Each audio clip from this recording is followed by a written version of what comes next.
Baguskanlah sesuatu yang kamu perlukan kepadanya pada akhirat engkau. Apa-apa yang kita perlukan di akhirat, nah itu mesti dibaguskan persiapannya.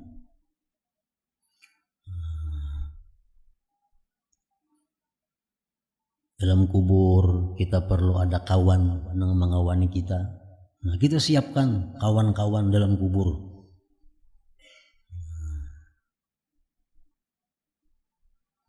Di padang mahsyar kita perlu banyu, kita perlu pakaian, kita perlu makanan. Dalam padang mahsyar kita perlu naungan. Itu disuruh kita membaguskan persiapannya di dalam dunia ini. Di kubur sorangan kita kada bakawan. Mun kita dalam dunia ini kada maulah kawan dulu. Nah, dalam dunia bila kita maulah kawan untuk dalam kubur, maka dalam kubur kita kada sorangan. Kawan dalam kubur itu oleh para ulama mengutip daripada hadis Rasulullah sallallahu alaihi wasallam adalah memperbanyak zikir la ilaha illallah.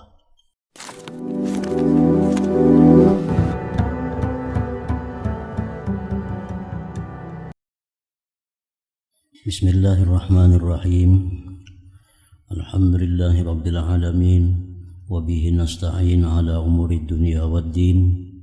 Wassalatu wassalamu ala asyrafil anbiya wal mursalin sayyidina Muhammadin wa ala alihi wa sahbihi ajma'in. Qala al-musannif rahimahullah nafa'ana bi ulumihi. Wa qala Abu Dzarrin radhiyallahu anhu, dan berkata Abu Dzar radhiyallahu anhu, sahabat Rasulullah sallallahu alaihi wasallam, i'mal ka'annaka tara wa udda nafsaka fil mauta wa alam anna syarra la yunsa wal khaira la yafna. I'mal ka'annaka tara, beramallah engkau, beribadahlah engkau seakan-akan engkau melihat dengan mata hati engkau kepada Allah Subhanahu wa ta'ala. Beramallah engkau seakan-akan engkau dengan mata hati melihat Allah Subhanahu wa ta'ala. Beramal dengan melihat Allah Subhanahu wa ta'ala itu merupakan kedudukan yang tertinggi di dalam ihsan. Iman, Islam, dan ihsan. Nah, jadi ihsan itu ada terbagi dua. Ihsan yang pertama adalah beribadah kepada Allah seakan-akan melihat Allah Subhanahu wa ta'ala. Nah, melihat Allah Subhanahu wa ta'ala itu merupakan puncak dari segala kenikmatan, puncak daripada segala kelezatan. Nah, sehingga orang yang beribadah dengan menerapkan hatinya itu seakan-akan melihat Allah, maka dia lakukan ibadah itu dengan perasaan nikmat dan lezat. Sedangkan kedudukan yang kedua yang di bawahnya adalah beribadah kepada Allah dengan merasakan bahwa Allah mengawasi ibadah engkau. Nah, ini kedudukan yang kedua. Orang yang beribadah dengan kedudukan yang kedua ini, maka dia beribadah dengan hati-hati dan dengan susah payah. Kalau kita beribadah kepada Allah merasa diawasi oleh Allah, ibadah kita itu diperhatikan oleh Allah, maka tentu akan hati-hati dan itu membuat kita menjadi lapah. Nah, menjadi lapah karena diawasi. Nah, maka itu disebut kedudukan yang kedua. Kalau yang pertama itu orang beribadah kepada Allah seakan-akan dia melihat Allah. Melihat Allah itu merupakan suatu kenikmatan, maka dia beribadah dengan nikmat, dengan lezat. Jadi itu perbedaan antara dua makam. Sama-sama pada baik ibadahnya, namun yang pertama ada kelezatan, ada rajin, ada gairah. Sedangkan yang kedua ini ibadahnya ada lapah, namun hati-hati dan waspada karena merasa diawasi oleh Allah Subhanahu wa Ta'ala. Nah, di luar yang dua itu, maka ibadah kita belum termasuk di dalam ihsan. Nah, orang beribadah merasa kada diawasi oleh Allah, orang beribadah itu merasa kada melihat Allah. Nah, di luar itu, maka ibadahnya itu belum masuk dalam ihsan. Maka orang ini hanya merasakan iman dan Islamnya, belum sampai kepada ihsan.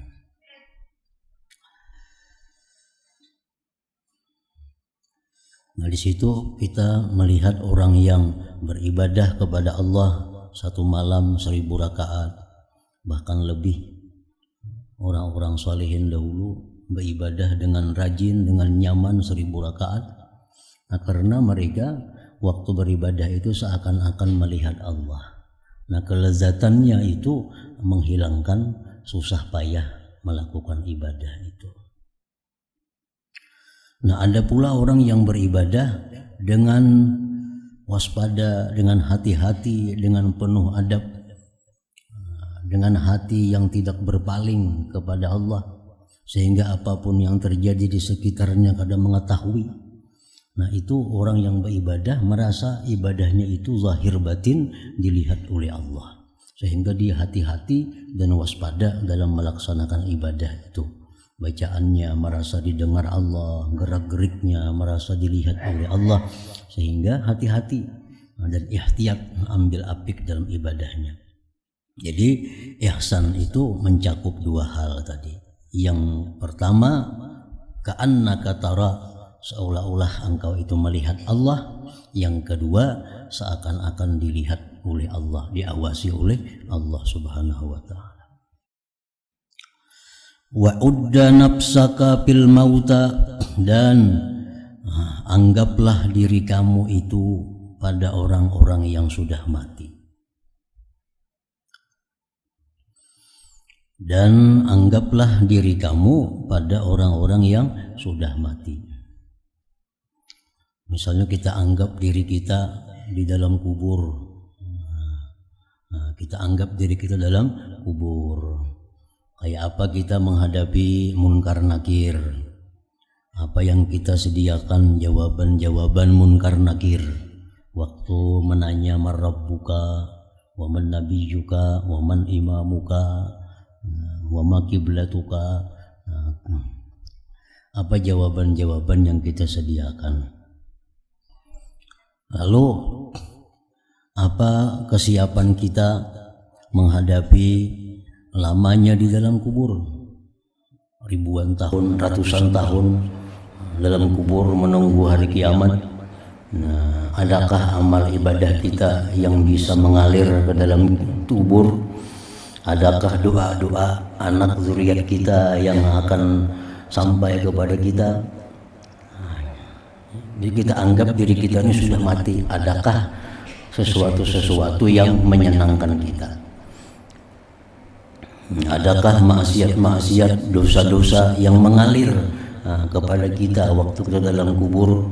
Misalnya kita ada meninggalkan sesuatu yang sifatnya maksiat sehingga diamalkan terus-menerus oleh orang, padahal kitanya sudah mati. Nah, setiap dosanya akan mengalir kepada kita. Macam Qabil, anak Nabi Adam, setiap ada pembunuhan, Qabil selalu dapat siksa di dalam kubur. Karena Qabil lah pertama-tama yang mengajarkan pembunuhan itu kepada manusia.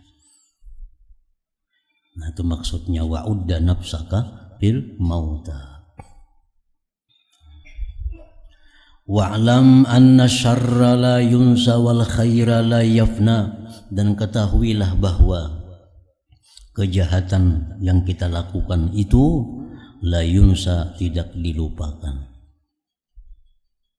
Ada catatannya, ada tulisannya, dan kebaikan pun tidak hilang.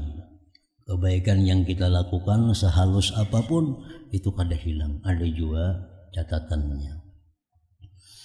Nah, di bawah ini nomor 2, ya'lam anna amalaka mahfuzun mazkurun minan nas wa minallahi ta'ala.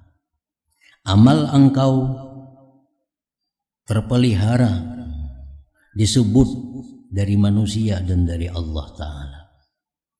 Fa'ahsinhu, maka baguskanlah amal, lituzkara bil khair, agar engkau disebut dengan baik, indan nas, di sisi manusia, wa indallah subhanahu. Amal baik selalu akan disebut manusia dan tercatat di sisi Allah. Amal-amal baik Abu Bakar Siddiq, Umar bin Khattab, apalagi Utsman bin Affan, Ali bin Abi Thalib.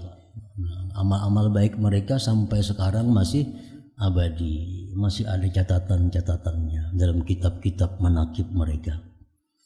Amal-amal jahat macam Fir'aun, macam Namrud, macam Abu Jahal, sampai sekarang dan sampai hari kiamat masih diingat oleh manusia karena ada buku-bukunya, ada tulisan-tulisannya yang menyebutkan amal jahat mereka itu.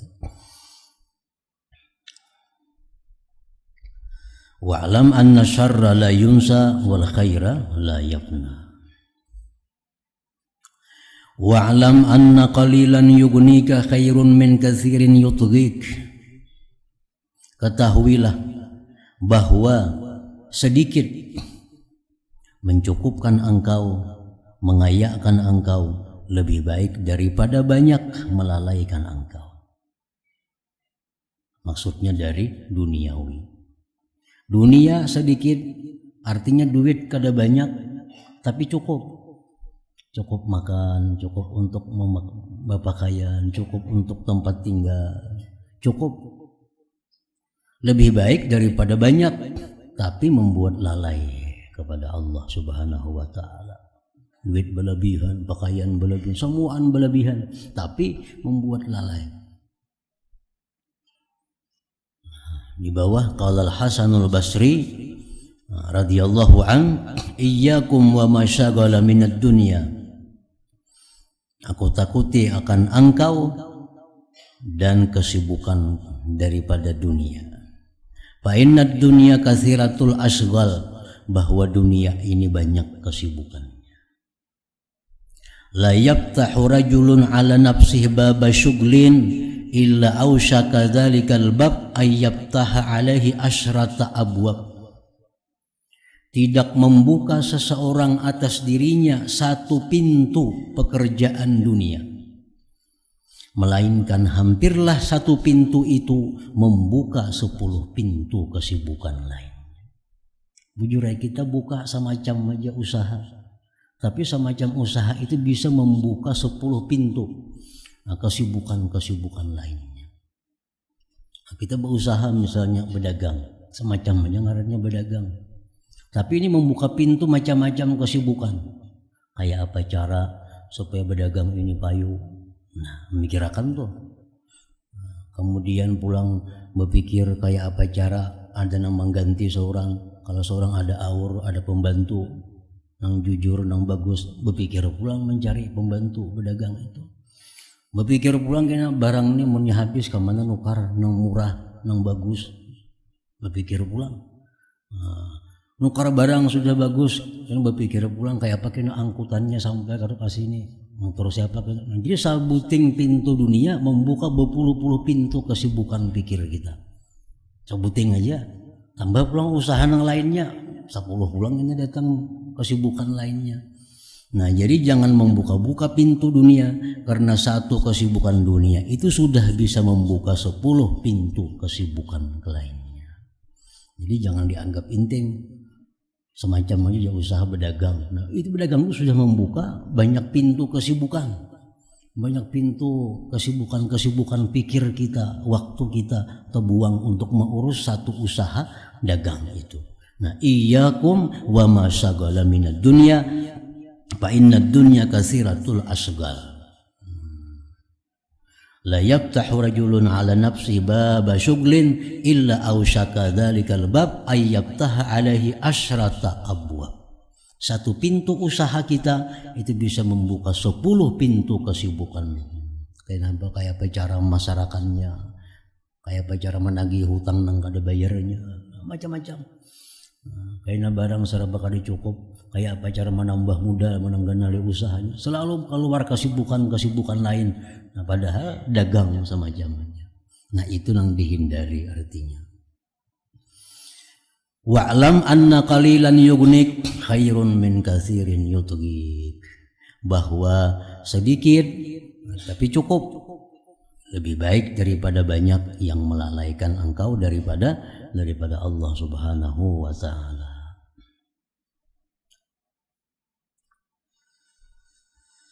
Wa iyyaka wa da'watal mazlum, dan aku takuti akan engkau doa orang yang teraniaya. Orang yang kita gibah itu orang yang teraniaya. Kalau mendoakan kita, nah hati-hati kita. Orang yang kita dustai, orang yang kita tipu, amunnya mendoakan kita kada baik, nah itu bahaya. Nah, nomor 2 ini di bawahnya, wadzalik annaha da'watun mustajabah, bahwasanya doanya itu doa yang diijabah oleh Allah Subhanahu wa taala. Walau kanat min asin fajirin au musyrikin kafirin, sekalipun itu doa dari orang maksiat yang jahat atau dari orang kafir yang musyrik. Sekalipun orang musyrik, nang kita zalim ini orangnya kafir, berdoanya lawan Tuhan. Nang kita zalim ini orangnya ahli maksiat, berdoanya kepada Allah. Nah, itu doanya diperhatikan oleh Allah Subhanahu wa taala. Apalagi nang dia zalim ini orang yang beriman, nang takwa kepada Allah Subhanahu wa taala. Wa iyyaka wa da'watal mazlum, dan aku takuti akan engkau doa daripada orang yang teraniaya, orang yang zalim. Summa rumma jihazak wafrug min zadik. Summa rumma jihazak, kemudian baguskan sesuatu yang kamu perlukan di akhirat. Aslih ma tahtaju ilaihi fi akhiratik, artinya rumma jihazak, baguskanlah sesuatu yang kamu perlukan kepadanya pada akhirat engkau. Apa-apa yang kita perlukan di akhirat, nah itu mesti dibaguskan persiapannya.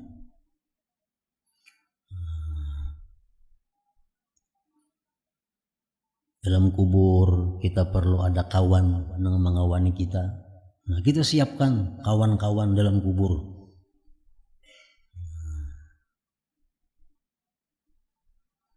Di padang mahsyar kita perlu banyu, kita perlu pakaian, kita perlu makanan. Dalam padang mahsyar kita perlu naungan. Itu disuruh kita membaguskan persiapannya di dalam dunia ini.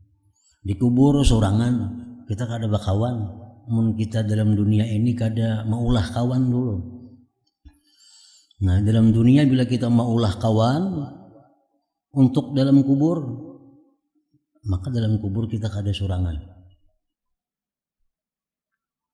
Kawan dalam kubur itu oleh para ulama mengutip daripada hadis Rasulullah sallallahu alaihi wasallam adalah memperbanyak zikir la ilaha illallah. Zikir la ilaha illallah itu anisun fi qabri, itu kawan yang menghibur di dalam kubur. Orang yang banyak mengucap la ilaha illallah itu, la ilaha illallah itu anisun fi qabri, kawan yang menghiburnya di dalam kubur. Amun orang kada banyak la ilaha illallah, ya di kuburnya kena kasurunganan.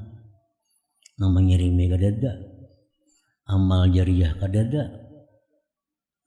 Itu nang bujur-bujur kubur nang hufratun min hufarin niran. Baguskanlah sesuatu yang kamu perlukan kepadanya di akhirat engkau, baguskan. Wafruq min zadik, dan selesaikan daripada bekal engkau itu. Selesaikan, artinya belum kita mati sudah selesai urusan bekal-bekal kita di sana tuh. Wafruq min zadik, dan selesaikan daripada bekal-bekal engkau.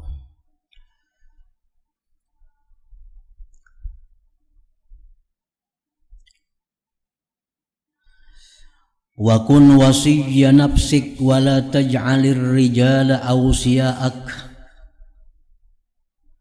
Jadilah engkau itu mewasiati diri engkau, dan janganlah engkau jadikan orang-orang lain itu yang menerima wasiat engkau.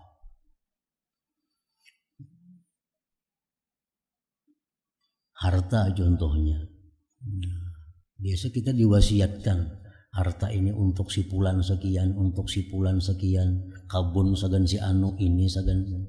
Nah, hendaknya lebih penting kita mewasiatkan sesuatu untuk diri kita. Caranya apa? Dengan cara memberikan harta itu kepada jalan Allah Subhanahu wa ta'ala.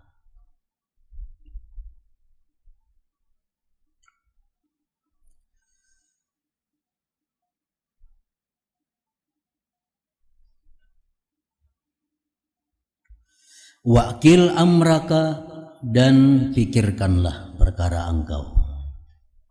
Pikirkanlah perkara engkau.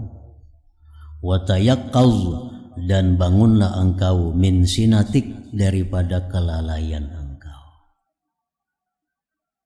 Bangunlah engkau daripada kelalaian engkau. Banyaknya lagi hutang-hutang kepada manusia yang belum kita lunasi. Banyaknya lagi kezaliman-kezaliman yang belum kita bereskan. Banyaknya titipan-titipan orang yang belum kita selesaikan. Itu karena kelalaian kita. Fa innaka mas'ulun an umurika, bahwasanya engkau itu di akhirat. Mas'ulun an umurika, ditanya daripada umur engkau.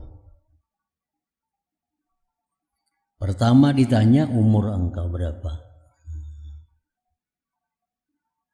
Fa innaka mas'ulun an umurik, bahwa engkau akan ditanya di akhirat daripada umur engkau.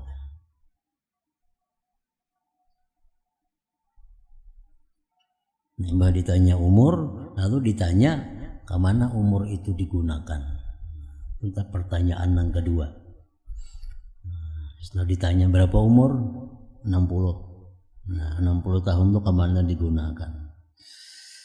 Kemana dihabiskan 60 tahun?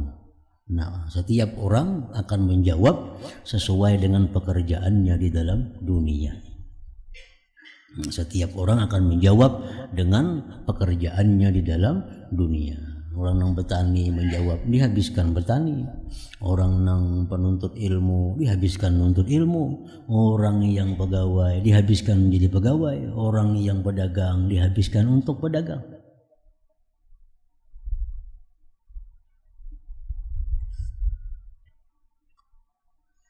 Fa innaka mas'ulun an umrika, engkau ditanya daripada umur engkau. Qala Abu Umamah radhiyallahu anhu, berkata Abu Umamah radhiyallahu anhu, "Lau aqala ibnu Adam an rabbih kana khairan lahu min jihadih."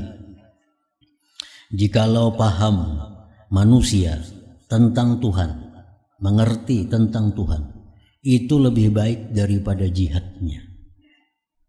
Orang yang mengerti tentang Tuhan,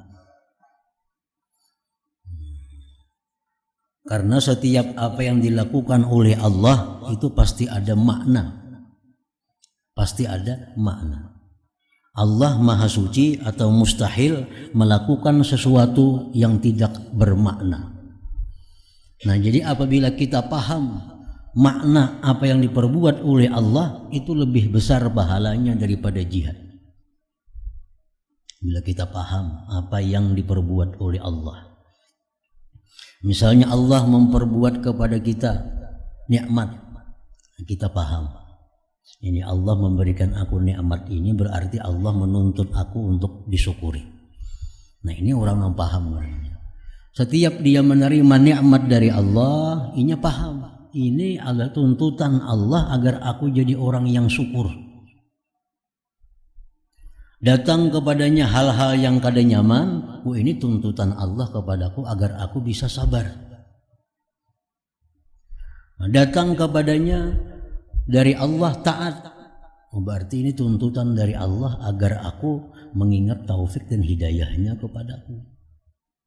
Datang daripada Allah maksiat kepada kita, kita paham berarti ini Allah menyuruh aku tobat kepada Allah, berarti Allah menyuruh aku mengingat kehinaan diriku. Nah itu orang yang paham daripada Allah.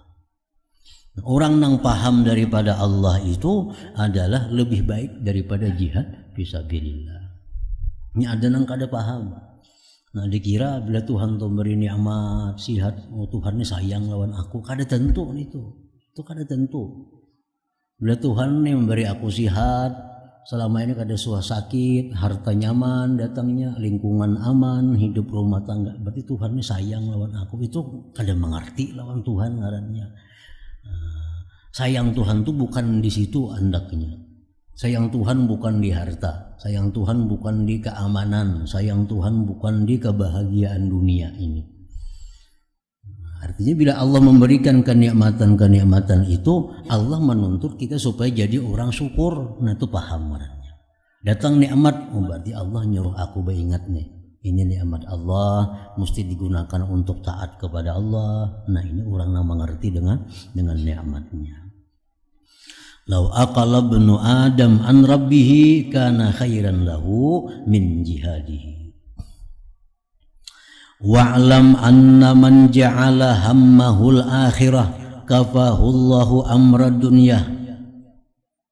Ketahuilah bahwa orang yang menjadikan keinginannya, pemikirannya akhirat. Orangnya menginginkan ketinggian derajat di akhirat. Orang ini pikirannya supaya nyaman di akhirat. Orang ini pikirannya supaya masuk surga. Orang ini pikirannya supaya diridai oleh Allah. Itu yang dipikirkannya. Nah orang seperti ini dicukupi oleh Allah urusan dunianya. Urusan dunianya. Karena pikiran kita ini kadang-kala sama. Menyeimbangkan pikiran dunia akhirat tuh kada kawa. Bila kita banyak memikirkan akhirat, otomatis kurang memikirkan dunia. Bila kita banyak memikirkan dunia, otomatis kurang memikirkan akhirat. Kada kawa kita membagi 50-50. Nah bila orang itu pikirannya banyak mengarah ke akhirat, itu urusan dunianya dicukupi oleh Allah. Nah, Allah jadikan orang-orang yang mengurusi urusan dunianya. Allah kirim manusia-manusia yang mengurusi urusan dunianya. Nah, karena Allah sudah menyayangi ini hamba. Ini hamba pikirannya beribadah, ini hamba pikirannya nuntut ilmu, ini hamba pikirannya mendekatkan diri kepada Allah, itu pikirannya. Nah, Allah akan mengirim manusia-manusia untuk mengurusi kehidupan dunia orang ini. Ada yang ngirimi barasnya, ada yang ngirimi duitnya, ada yang ngirimi segala macam keperluannya. Allah cukupkan kehidupan dunianya. Kama dzukira fil hadisil marwi, sebagaimana disebutkan pada hadis yang diriwayatkan dari Nabi sallallahu alaihi wasallam, tafarragu min humumid dunya mastata'tum.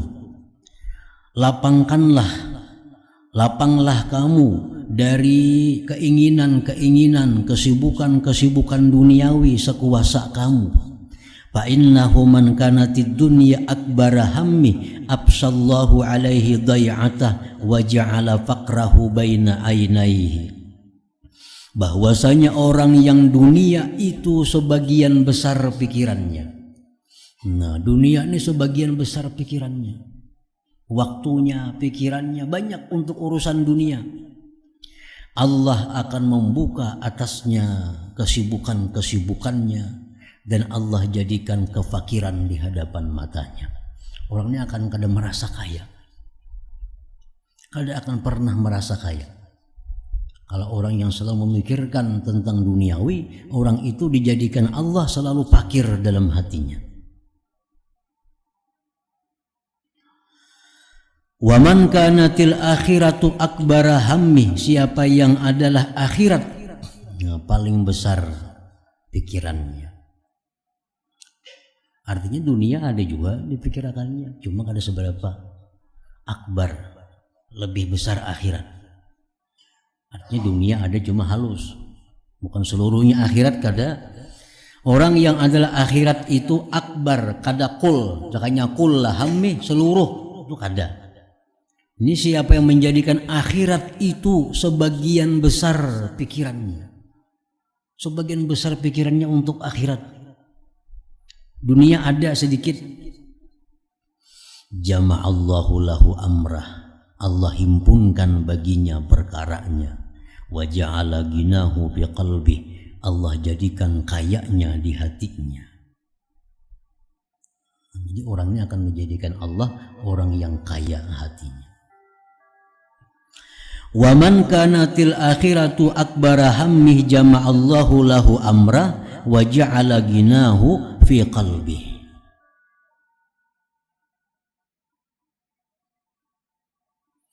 Nomor 2 di bawah ini, ja'alahu daiman yashhadu nafsahu fakiran mahruma, Allah jadikan dia itu selamanya melihat dirinya itu fakir.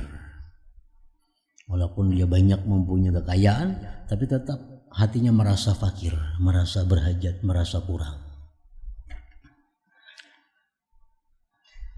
Itu artinya Allah jadikan kefakiran di hadapan matanya. Nah, barang siapa yang adalah akhirat itu paling besar, sebagian besar pikirannya, Allah himpunkan baginya perkaranya, Allah jadikan kekayaannya di hatinya. Wa ma aqbala 'abdun biqalbihi ila Allah azza wa jal illa ja'alallahu qulubal mu'minin tanqadu ilaihi birrahmati wal mawaddah. Wa ma aqbala 'abdun, dan tidak berhadap seorang hamba dengan hatinya kepada Allah azza wa jal, melainkan Allah jadikan hati orang-orang beriman tunduk kepadanya dengan penuh kasih sayang kepadanya. Itu ini orang-orang yang pikirannya itu akhirat, orang-orang yang pikirannya itu keridhaan Allah, maka Allah akan mengirim kepadanya manusia-manusia yang beriman. Yang beriman yang dikirim Allah bukan orang-orang kafir, bukan orang-orang ahli fasik, ahli maksiat. Dikirim Allah orang-orang yang beriman, yang mengurusinya dengan penuh rahmat dan kecintaan. Wahdar ya akhi al-mira'a fil Qur'an, dan takutlah kamu wahai saudaraku al-mira'a akan mira fil al-Qur'an, fil Qur'an tentang Qur'an. Mira itu artinya bisa ragu-raguan. Jangan sekali-kali meragukan Al-Quran. Meragukan Al-Quran berarti meragukan kebenaran Allah. Nah, itu membahaya kepada i'tikad kita. Ada yang mengarti mira itu adalah al-khawt fihi bi annahu muhdas au qadim. Jangan kau ikut membahas tentang Al-Quran, apakah Quran itu baharu atau qadim. Jangan mengurusi itu. Pokoknya Al-Quran itu kalamullah, kalamullah itu qadim. Nah, bisa. Kada bisa meneliti baharu kah qadim kah tentang Al-Quran. Jadi Quran ini baharu kah qadim kah? Jawab, Quran itu kalam Allah qadim. Nah, habis kisahnya.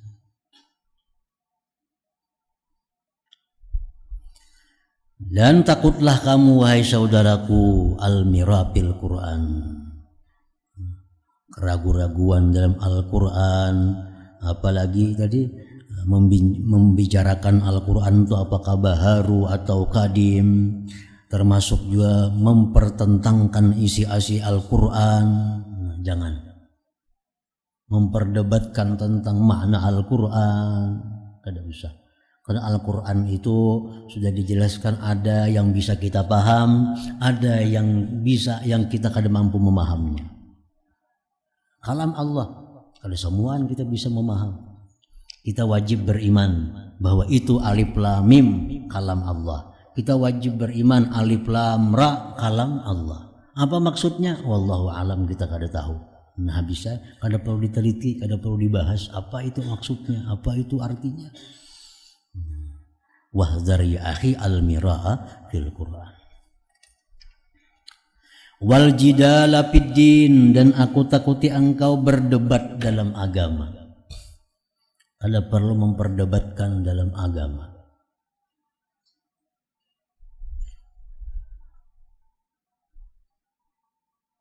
Dalam agama kita macam-macam pendapat, sebanyak mana sahabat Nabi. Nah, Nabi berkata sesuatu, ada 10 sahabat yang mendengar, ini 10 sahabat mungkin 10 paham. Dan Nabi membiarkan perselisihan pemahaman pendapat. Jadi kada perlu diperdebatkan masalah agama ini. Nah hendak umpat ini silakan, nah umpat itu silakan. Asalkan dalam bingkai agama masih artinya. Jangan yang di luar daripada agama. Wal jidal fid din.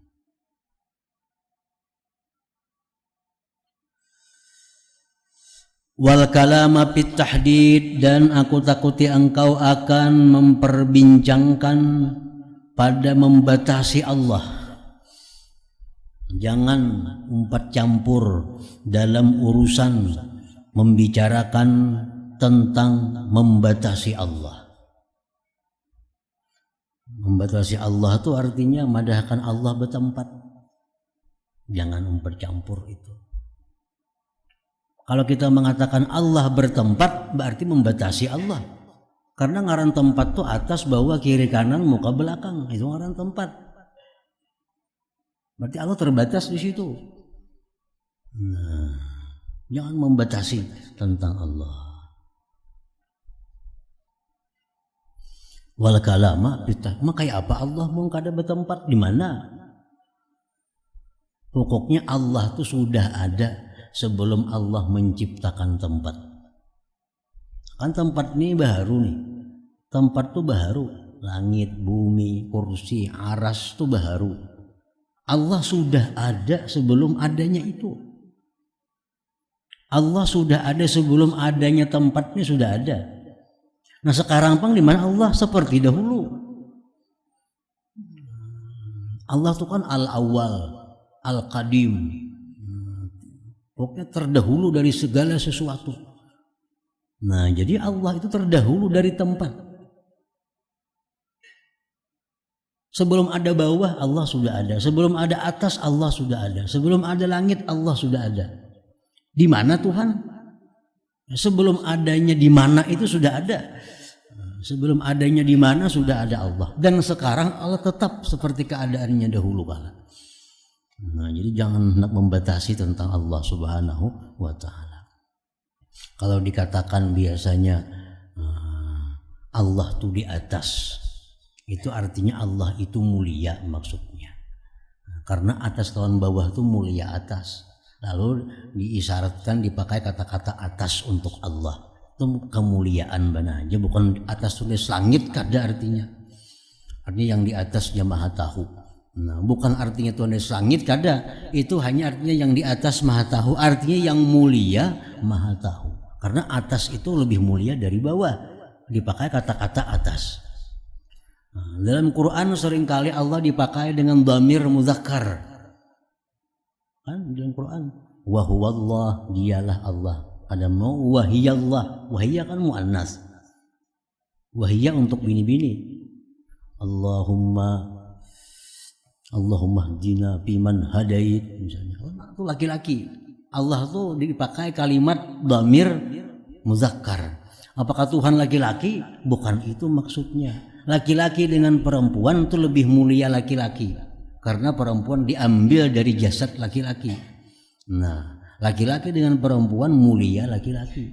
Lalu dipakaikan kepada Tuhan itu laki-laki karena kemuliaannya itu bukan laki-lakinya. Bukan laki-lakinya.